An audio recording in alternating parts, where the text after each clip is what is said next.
Good morning and welcome back to day 28 of 7 Habits of Highly Effective Teens. So I left you yesterday pondering and with a personal challenge. If you well remember, that personal challenge was to pick one important relationship in your life that is damaged. It could be a parent, sibling, or friend, and commit yourself to rebuilding that relationship one deposit at a time. The other person, like I told you, might be suspicious at first, but that's okay. You have to be patient and stick with it. So I hope it's going well as you were working on rebuilding that relationship. And today will be pretty simple because that's a great and daunting task in itself. But we are going to go through the baby steps and complete them, and then we will move on to the next section of the book. All right, number one, keep promises. The next time you go out for the night, tell your mom or dad what time you'll be home and stick to it. And as a bonus, text them when you're heading back. Now, if you're like me and you have a curfew, your parents know what time you'll be home. But if you just periodically check in with them throughout the night, it will build trust immensely.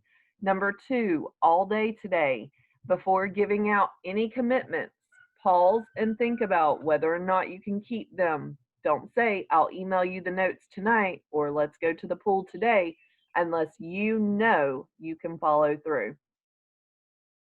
Do small acts of kindness. Number three, buy a sandwich for a homeless person this week or someone who you know is really bad off and maybe hasn't eaten in a few days.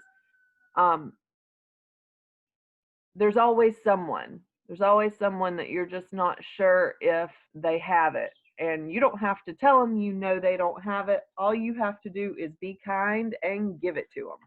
Number four, handwrite a thank you note to someone you've wanted to thank for a long time. Go ahead right now. Everybody just had a name pop into their head.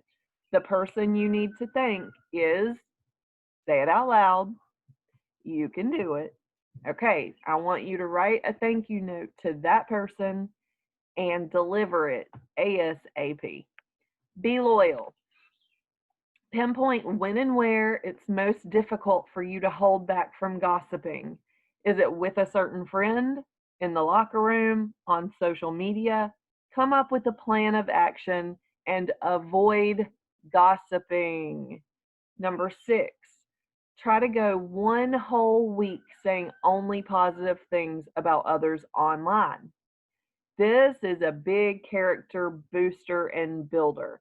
Not only will it help other people become more positive, it makes them feel good when they see those positive comments. But when you realize that you're only being positive towards people too, it builds your confidence in yourself. And really, it makes you feel all warm and gushy inside. All right, number seven, listen. Take it easy and don't talk so much today. Spend the day listening. Number eight, think of a family member you've never really taken the time to listen to, like your mom, your big brother, or your grandpa. And guess what? Take the time, listen to them, sit down with them, ask them to tell you about a time that something happened that you would find interesting. Okay? Listen, grandparents are a wealth of knowledge, and some of us are lucky enough to still have them on the planet, others of us not so lucky.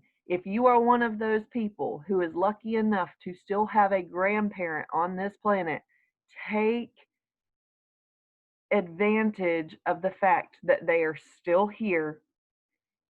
Love on them and learn from them. Love and learn, people. Love and learn.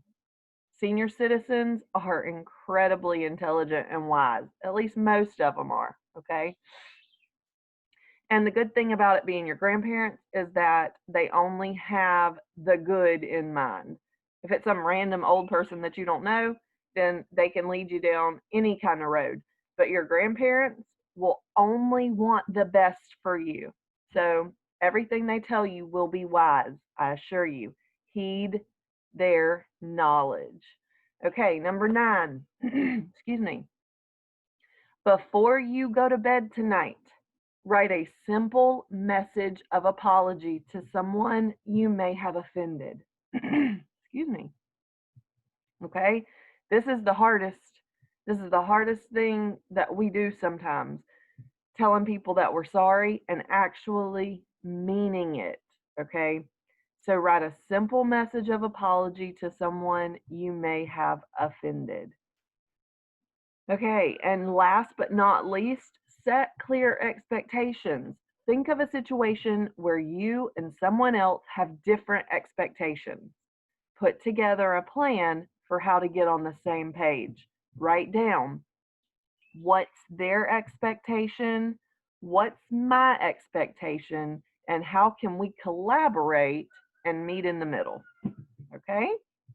All right. Well, hope you enjoyed today's little review, and make sure you do all 10 of these things this week, and I will catch you on the flip side. Have a wonderful day, folks.